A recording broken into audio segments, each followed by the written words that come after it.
Hello again, friends, and you are my friends, and welcome back to your Monday edition of the Formula One Fan Show. I am your host, Martin. Thank you, as always, for joining us.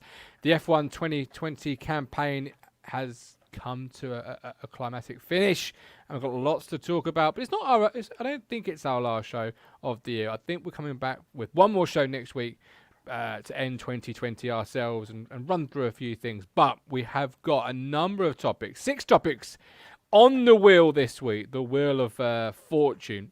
Needs a bit of names. I think Wheel of Fortune is probably trademarked, so that isn't my name for it. It's just the wheel. And but yeah, we've got some 6 topics I'm really looking forward to getting into. But as always, I am the governor, and I am joined by our Formula One aficionado, the man who has been frustrated by YouTube, Google, Gmail, and the lot today is, of course, Mr. Stephen Thompson. Stephen, welcome in. How you doing? Steve?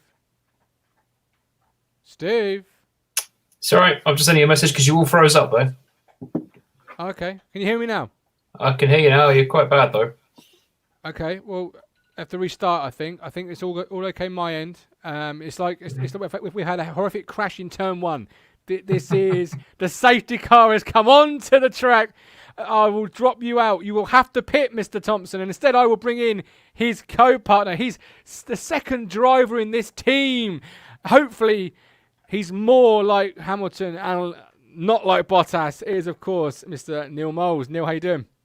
Hello there. Yeah, good. Not too bad. One of our drivers has got off to a good start today. I'm pleased. We are starting late because obviously you're a little bit late during the pit. So we'll ignore that. But how's your day going? Cracking. Right, we've got a little segment growing on this show. It's called the Neil Moles Travelodge Tour of England. So, for the viewers at home, which Travelodge are you in this evening, and how is it out of 5? It's going to be quite boring. This is the 3rd week in the same one. Nah, is it the same one? Yep. Okay, so we won't say where it is. Rate the amenities out of 5. Has it improved week to week? Like, is there Marcus Evans style of green shoots with this particular venue, or do you think, you know what, after the new year, I need a change? Are you on about how good this actual hotel is, or what there is around it? What there is around it, not the hotel, because the hotel we can't really judge for legal reasons. There's a lot of things here. Is Basically, just across the road, there's KFC, McDonald's. There's a Costa as you come in. Yeah, what more could you want from life? There's all sorts here, mate. Absolutely loads. Whatever you fancy, oven, it's within walking distance. And what did you have this evening? I actually had some soup. All right. Okay, I think the safety car has moved itself off the grid. Is Mr. Thompson rejoining the race? Hello. That's better. How are you doing? Yeah, I'm well. Yourself? So, list of things that has upset Steve today: YouTube, Google, Gmail, and StreamYards. Yeah. Tell the viewers, tell the racing viewers at home why Gmail upset you today, Stephen. Well, I wrote a lovely piece after yesterday's Grand Prix. I sat down, I took my time going through it as I normally do, but with a fine-tooth comb, there was more to cover this time, and I was looking forward to getting it on the website and on the various socials. And the email just never made its way to you. It's lost somewhere. I think the carrier pigeons had an issue somewhere. It got shot, I think, the carrier pigeon. Yeah, I was going to say he was shot down. Yeah, that's in someone's pie now. With my email. So it's there somewhere. It read, but it's floating around somewhere. I know. Well, these things happen, and you never know. Maybe the carrier pigeon might drop something in my lap this evening, and I'll be able to put something on the website soon. But alas, not yet. It was an interesting race, Abu Dhabi this weekend. The F1 2020 campaign coming to a finish. We have got a question about the track itself coming up in the show. We'll cover next week more general season questions. James King says Google upset me today, both YouTube and Google. Yeah, it was a worldwide. It was a big issue. But if I just ask you now without any prep, which moment of the 2020 campaign stands out to you? For me, I think it's Pierre Gasly's win in Monza. That is fantastic. Brilliant. Okay. Well, we'll touch on that more next week, but that's one I will definitely be expecting some detailed views from there, Steve. How about you, Neil? What sort of moment stands out for you from this year? Is it the COVID that stands out? Is it the fact that we've got to a season finish? Or is it something else? He happened to steal mine, but yeah.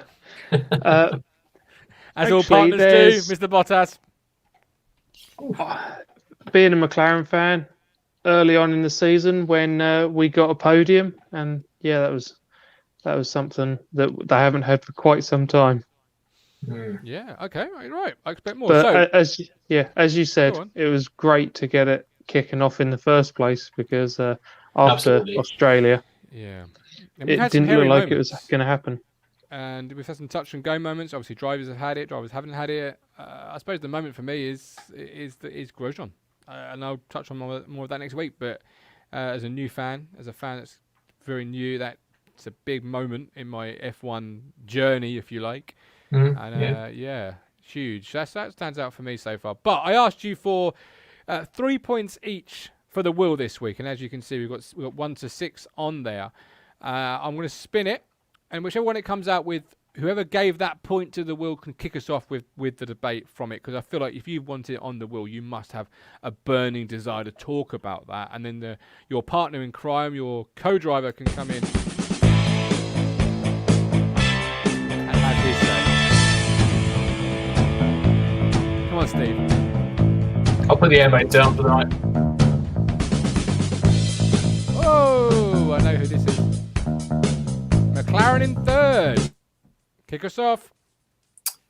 Yeah. Was that you or me? It was me, wasn't it? You stole that one. No, you don't even know who put it on the wheel. Shocking. It was. It's a standout moment for the season for me. I mean, back in the day, obviously Williams and McLaren were huge rivals, but I love seeing McLaren doing well. And that podium for Norris at the opening race was awesome. That fight for the win with Gasly and Monza with Sainz was fantastic. Both drivers have been absolutely fantastic this year. They've deserved to finish third in the Constructors. Sainz might be wondering a little bit if he's making the right decision going to Ferrari. Danny Rick's probably living the dream at Renault because he's moving to McLaren. You've got a Mercedes engine for next year. And if they can pick up where they left off this year, who knows what they can do. But great season for them, and it's brilliant to see them up really where they belong, at the sharp end of the grid. Absolutely. Neil, if I for me, it's not quite so clear cut, I'm afraid. But yeah, what were you going to say, Martin? No. Give us more of that one first. Why is it not as clear cut? Well, McLaren, it was almost a team effort in race decisions and just how things unfolded, because in the end, they didn't actually have the third best car. If anything, they were the fourth or fifth best car on the grid, and they still managed to get third. It'll be great that they're getting the Mercedes engines, but if you look at Racing Point and the hassle they had at the end, is it as good? You think McLaren didn't have all the engine issues that they ended up having? They had great pace, but at a cost. They didn't have the third best car all year. I mean, Racing Point held that spot for a large portion of the year. McLaren were quite fortuitous, especially at the end, because Stroll was Stroll and Perez unfortunately retired. But they were there when it mattered. They were there in Monza. Norris was there sending it in Austria. And they picked up the results consistently. And, there was no fault of their own, really, any retirements. It was mechanical, or they were getting caught up in other people's accidents. So, although they didn't have the quickest car, or the third quickest car, they were there when it mattered, really. So, you think early on, you would say Ricciardo, 100% best choice he could ever move to McLaren. But as soon as you got a good quarter of the way into the season, Renault actually started to look better. So you'd almost go, has he made the right decision? Has Renault got a bigger backing than McLaren has? But you just hope that the quality of McLaren will shine through, and they'll keep, on a positive trajectory. I still think it's the right decision. They've got a large cash flow now over the winter. They've had this massive cash injection. They're getting the best engine on the grids. McLaren build very good cars most of the time. 90% of the time, they build very good cars. Yeah. And you've got a great pairing with Lando and Daniel. So I think, he's made the right decision. I'd say the team of personnel and attitudes and things, I'd say McLaren is the better place to be. So there's no pressure of a manufacturer. No. You get a Ferrari, Mercedes, but Renault. McLaren do add that extra pressure of we are McLaren, because with the whole Honda debacle, basically, didn't go well. And it was the Italian Grand Prix that really sort of did it for him, wasn't it, Steve? Because without that fantastic weekend of racing for McLaren, it just wouldn't have happened for him, would it? They've not been consistent. I don't know. The drivers have been consistent. Like I said, they didn't really retire through any fault of their own. It's been getting caught up in other people's issues or mechanical problems. Mm-hmm. They're both young guys. Norris was only in his second season. I think his first season was last year. Carlos has been at around least his second, isn't it? Yeah. So they're both young guys, and they both did very well with the car they've got, especially seeing as it was, the fourth, fifth quickest car for most of that season, or this season. And where did it go wrong for Racing Point then? Obviously, to bring a different spin into this conversation, we're talking about McLaren finishing third and Racing Point fourth. Where did it go wrong for Racing Point? Why did it go wrong for Racing Point? Early on in the season, I would say it was team decisions, because they were in positions where they could have scored highly, and the team, it was almost as if they were out of their depth, and they made poor decisions which lost them huge amounts of points. But after a while, I don't know if the hassle of was their car legal and all that sort of thing, and going to the courts and that, whether that derailed their angle. Yeah, basically, whether it's a distraction. So, I think it'd be a mixture of that, and I think the fact that they shot themselves in the foot with strategy, like you said, multiple times. Perez missing a couple of races due to COVID didn't help, even though Hulkenberg did a fantastic job in the race, because he subbed for 2 races, but he only got to start 1. I think him missing COVID for 2 races didn't help. Stroll went through a really bad patch of being quite inconsistent and not scoring. And then 2 DNFs for Perez in the last 3 races, through no fault of his own, just engine issues, which I think is the final nail. Between poor decisions early on and reliability towards the end, it basically, nail in the coffin for him. Okay, right, back to the wheel. You ready? Here we go. Let's move on. Bam.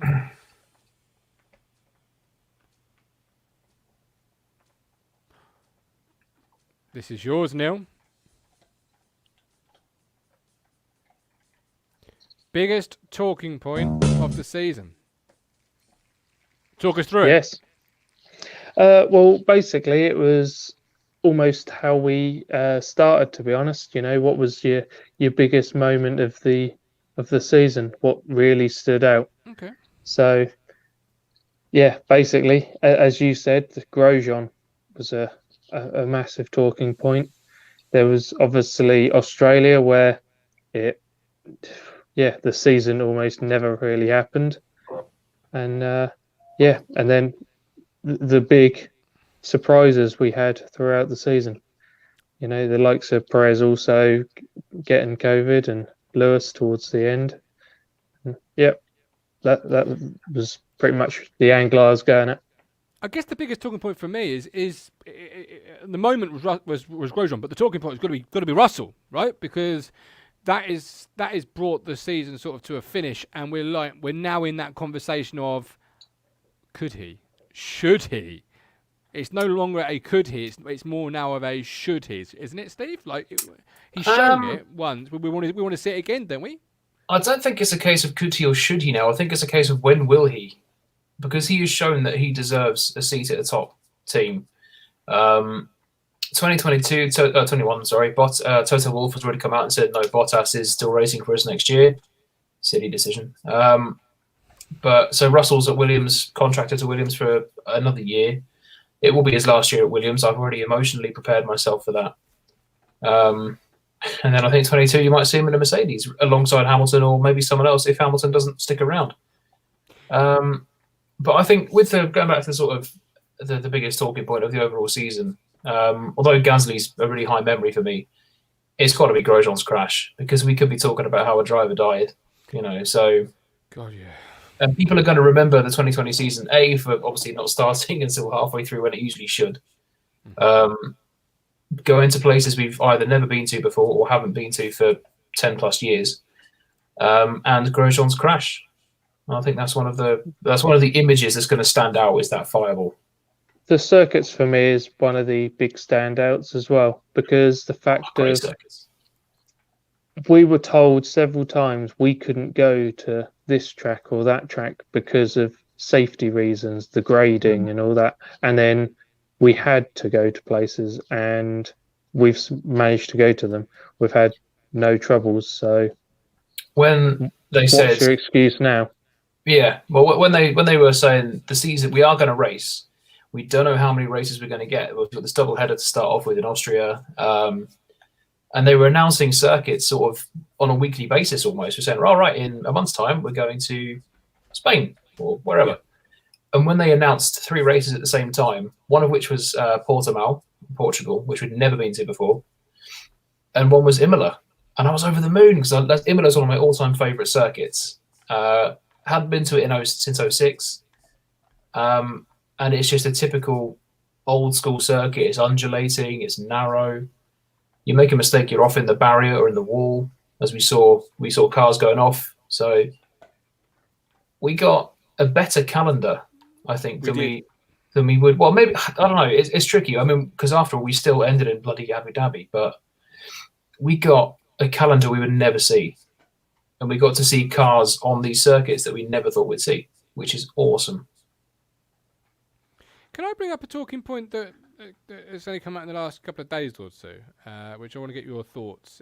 It might not be the biggest moment of the F1 career calendar, but it is Sebastian Vettel's message to his teammate, to Charles: "You're the most talented driver I've come across in 15 years of Formula One. Don't waste it. Be sure, whatever you do, to be happy and smile. Thanks for everything." So big words there from Sebastian Vettel. What are your Charles, thoughts hearing that? I don't know if it was a response to it, but Charles did say he had learned a lot off Vettel, and he's enjoyed his time being his teammate and how he's pushed him. Sailing? Hasn't always been plain sailing. They've had on-track scuffles, plenty of battles and fights and things, namely Brazil last year. I think it's a nice gesture from Seb, because he's raced alongside some fantastic drivers. He's been teammates with some great drivers. He's been teammates with Webber, Danny Rick, Kimi for a number of years. So, and there are a few bright sparks on that grid where you think they've got a good future. And I think Charles Leclerc is one of them, Max Verstappen, George Russell. There's drivers there where you think they've got a bright future. And Seb knows that, and I think he's realised that his time at Ferrari didn't really work out how he wanted. It's down to Charles to really push it and make the team, build the team around him, and try and take it back to the success that it's used to. Okay, right, back to the wheel. Move the show along. Where is the wheel? There it is. Let's go.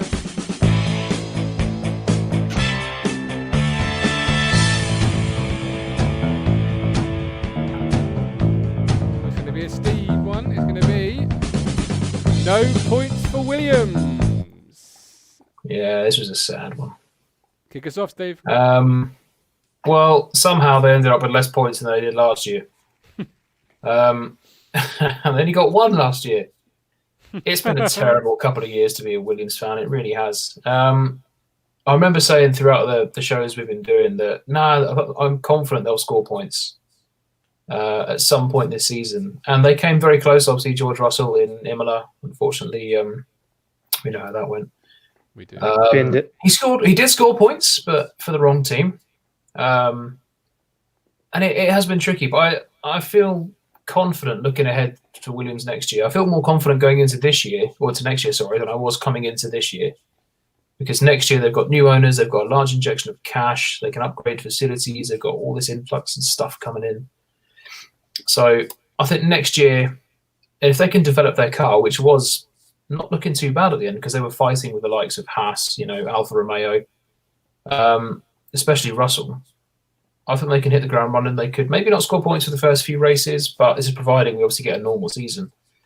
I think next year they could be back in the points again, but it wasn't easy watching them this year because they've got one driver doing really well considering the car he's in. And Latifi.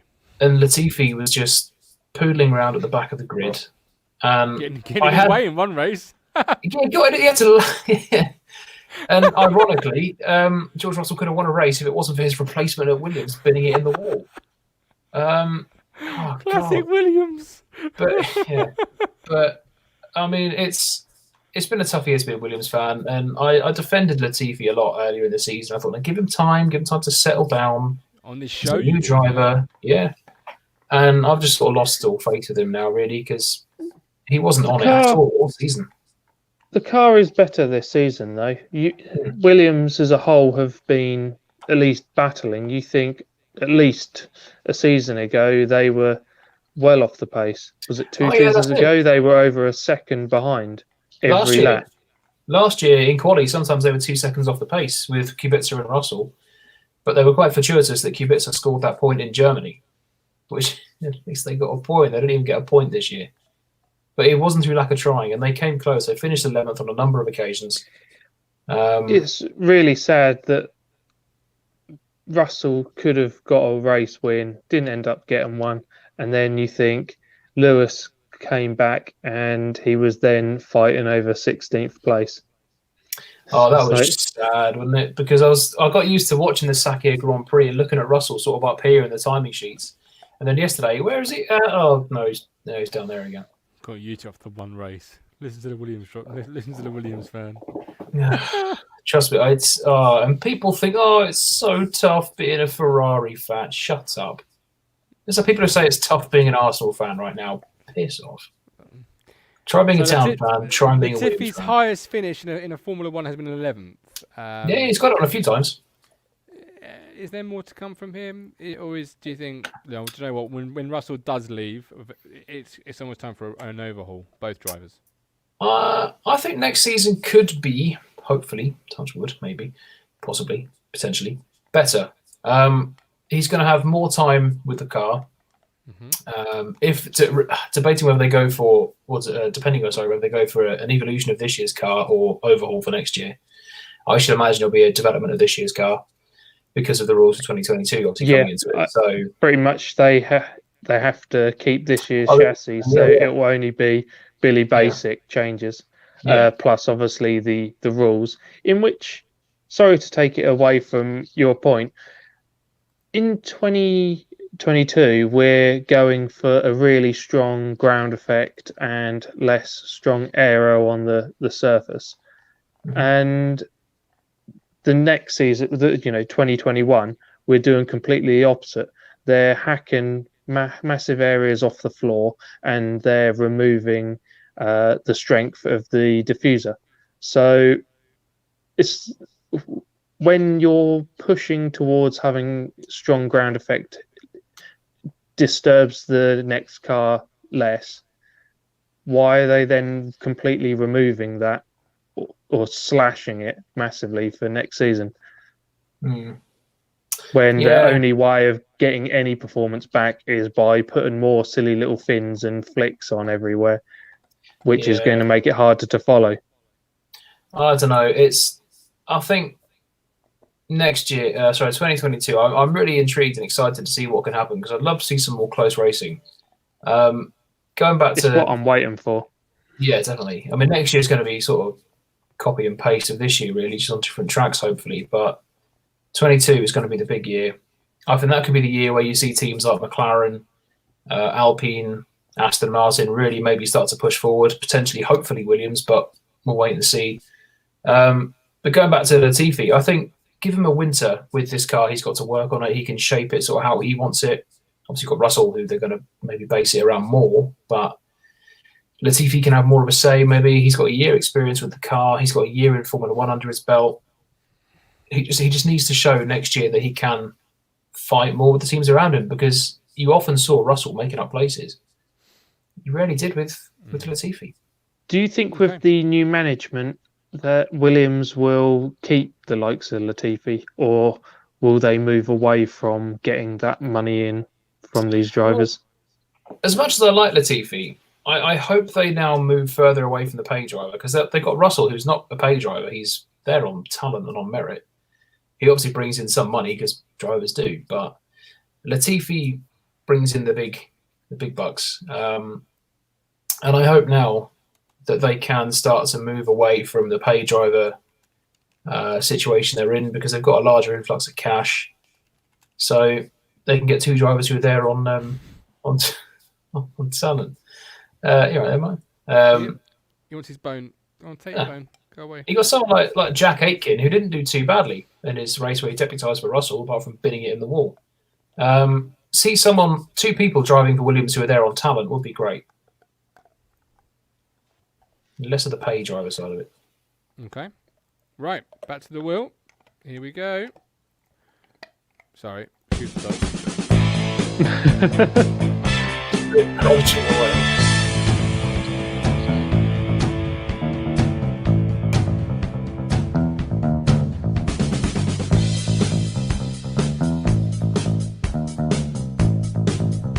It's yours, Steve. Should Abu Dhabi be the last race? No. It's, I mean, to quote Kimi Räikkönen, they had the first race there back in 2009. And the Ferrari wasn't that great that year anyway, but they said, so you've just done your first lap. And Kimi never wins his words. So, Kimi, you've done your first laps of the new Abu Dhabi circuit. What do you think of it? He said, the first few corners are okay, but the rest of it's shit. And that's bang on. It's so true, because you get the sort of nice little up and downy bit at the first part of the lap. And then it's just crap. Because you've got two long straights, one after the other, both of which are DRS zones, with a little chicane in the middle, so I can overtake you on the first chicane, on the first straight, and then you just pass me straight back on the second one. So it's like, what's the point?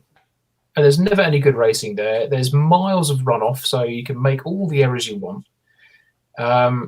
It's a nice looking setting, and it's a pretty picture when the lights come on and the sun's down and all that. And the season should end with a bang. And the season should end on a circuit which has historically provided great races and tight battles, like Brazil.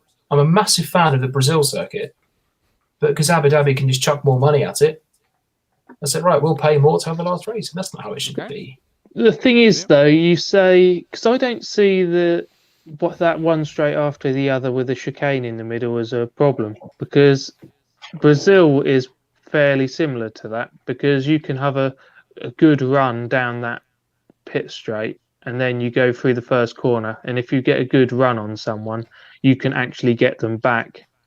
Oh yeah, no, don't disagree with that, because you've got a nice long pit straight, you've got the little centre S, and then I can just go, yeah, cheerio, I've just passed you back again. And it's obviously similar to Abu Dhabi, but there's also other places you can actually overtake, and you see much closer racing. And the fact that if you make a mistake, like what we saw last year when Hamilton hit Albon and spun him off into the gravel, luckily he kept going, but if you make a mistake, you're off into the barriers, you're off into the gravel. Whereas Abu Dhabi, if you spin off, you could run wide. It's fine. I've just made a bit of an error, which I shouldn't really be doing, but I've got away with it scot-free. And there's never good racing in Abu Dhabi. Yeah, it's unfortunate, as you say. It's a good setting and everything, and there are some good parts to it. Just as a whole, the worst thing is it just doesn't bring the exciting racing that you want. But there's certain races over the year which never really provide entertainment. I mean, Catalonia, Spain is one of them. Russia is quite probably another one. It's just a bit of a procession. And it is, again, because how often did we see that yesterday? The only overtakes we saw with the odd DRS one on that second long straight, or people passing the Ferraris, because once again they cocked up their strategy. So there wasn't one moment where I sat there and thought, oh my God, we're going to be in for a really good race here. Not like Sakir or anything like that. I was falling asleep. It was awful. It should never be the last race of the season. It should always be, in my opinion, it should always be Brazil. But the trouble is, if you've got Brazil and Abu Dhabi, they're the ones who are going to chuck more money at it. So, Neil, in your ideal world, what is your, as we move on very quickly, what is your ideal finish? Where would you choose to finish the race? Well, we've finished on of late. Brazil was always the final, and that always produced some really good races. So I am a fan of that one. I can't actually think what used to finish it originally, but it has changed a few times over the year. I actually really liked the Malaysian Grand Prix, but we don't go there anymore. But that was always near the start of the season. But there's a few tracks that we don't go to anymore that I actually, quite liked. Over the winter, we'll do a old track revisited show, and we can discuss the old tracks and which ones should still be used, why they were taken out of use, etc., etc., etc. But for now, we've got 2 left. We've got one of each of yours left on the wheel. Let's go. And we'll see who our point is going to be made from. It's going to be. Hang on, I think they're both yours. Rumours on Red Bull. Yep. Rumours on Red Bull second driver seat. What's going on, Mr. Moles? Talk to us. Well, if Sky are to be believed, then within, the next few weeks, they're likely to be releasing the fact that Perez is going to be their second driver. Perez. And what do you feel about that? Well, as far as they said, can you go wrong by having him as your second driver? They'll keep Albon as a reserve. There's question whether they're even going to share the seat, but at this moment, I get the feeling that it will be Perez gets the seat. He's experienced. He'll be able to do the job. They know what they're going to get from him. He should perform stronger than Albon has this season, and Albon isn't getting thrown out completely. He'll probably lose his racing edge by just being a test and reserve driver, but it's still within the Red Bull family, and Perez isn't going to continue forever. It might only be for a season, but yeah, that's from what they were saying, it's the most likely thing that is supposed to come out. Just before I ask you, Steve, just to put some meat on the bone, we've got it, just to confirm for the guys and girls at home. This was reported by Ted Kravitz, who is part of his news part of his Sky F1 series, Ted's Notebook. So brilliant. Top if you can trust anyone, you can trust Ted Kravitz. What a legend that guy is! I love Ted. As a new fan, I'll have to ask in future weeks about him and get more information. Because I'm a new fan, and maybe the guys and girls at home who are new fans will appreciate that. Like Sid last week, for example, who was new back into the sport, but he reported it. So when you say Sky, that was what it was. So Steve, are you on board with that move? Are you happy with that move? They believe Alex Albon will be test straight reserve striker. Reserve driver, sorry. Reserve striker, yes. Hawkins. 100% behind that. It's a team that's obviously based around Verstappen. So you're going to want someone there who's going to be effectively a rear gunner, but can also fight for wins and podiums. You're going to want Perez because he's so dependable. He's so consistent. He's been one of the drivers of the season for me this year. He hit the ground running after returning from COVID. Didn't use it as an excuse as to why he didn't do very well, like Hamilton. So I'd 100% have him in my team. If Albon becomes a reserve driver, it'll keep him a bit sharp. Like Neil said, he'll lose his racing edge, but he could always go back to AlphaTauri. But it helps Pierre Gasly no end. But I don't know what the likelihood of that is. Because they're pushing for Yuki Tsunoda to get that is supposed to be. Yeah, is it supposed to be pushed out. Yeah, Oh no, that was another thing that was mentioned was he's already lost his seat. I don't think they've fully come out and said that yet, but that is supposed to be no. believed as well. Although So I don't know. I don't know exactly who's going to go in there, but I think has if he can Gasly get ever enough got? points, it's going to be Sonoda because he's a Honda back driver anyway, and they've got at least one more. Well, they've got another year of Honda power. Have I understand when are they completely dropping out? End of 2021. Nice. So, yeah, I mean, to sum it up, I mean, it'd be fantastic to see Perez in a Red Bull because he never really got that chance at the top team because when he joined McLaren, they were on the start of their free fall. And it would be so good to see what he can do for Red Bull. Okay. Right. We have got one thing left to discuss for this week's show. Overrun again, but who cares? It is Bottas believed to have retained his seat for next season. I believe that was yours, Neil. So kick us off. Is that a good thing for A, Hamilton, and B, McLaren, and C, the sport of Formula One? Well, basically they seem to be doing the gentlemanly thing of keeping with his contract terms, really, seeing out his contract. He's contracted for next season, and they're allowing him to see it out, basically. And I don't. It's harsh to cut him, but Steve would disagree. No, I think it would be harsh to cut him, but I think it's 100% deserved. You said, is it a good thing for? You said, is it a good thing for Hamilton, Mercedes, Formula One? Is it a good thing for Formula One? No. Is it a good thing for Mercedes? Yes. Is it a good thing for Hamilton? Yes, because they can they can continue to favouritize Hamilton, which they obviously do. Hamilton can carry on knowing that he's not going to have anyone serious challenging him in his own team. Whereas if you had someone like Russell, like Verstappen, like Leclerc alongside him, for example, Ricciardo, they'd fight him. Yeah, they wouldn't want to be number 2 driver. They want to push. Is there a long-term aim here? Because do you think that there's more of a long-term effect coming on here? So they know what Russell can do. Russell's on the radar. Give Russell 12 more months in the Williams. Give Valtteri his contract. Then at the end of 2021, you can't be accused of anything other than them moving on and getting younger in the position. I can't help but feel that how long it's always mentioned. I never know how much depth there is to it, but it's always the feeling of how long is Hamilton going to stay focused and wanting to continue. Because he'll always tell you, he loves it. It's the best thing. I always want to be here. But then you've always got his mind's elsewhere on other things. He enjoys other things as well as Formula One. So even if once he gets his 8th title and is then ahead of everyone else, is that then enough for him?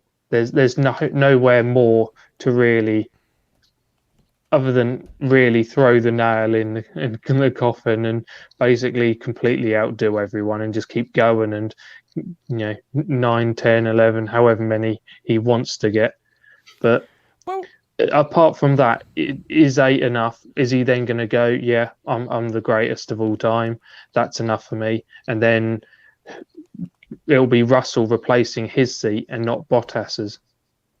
Well, he's always said he wants to, he's got ambitions away from the sport, but he'll be 36 in January, I believe. It's old by any stretch of the imagination. But 2021, after 21-21 season, obviously, we're turning 37. That's how ages normally work.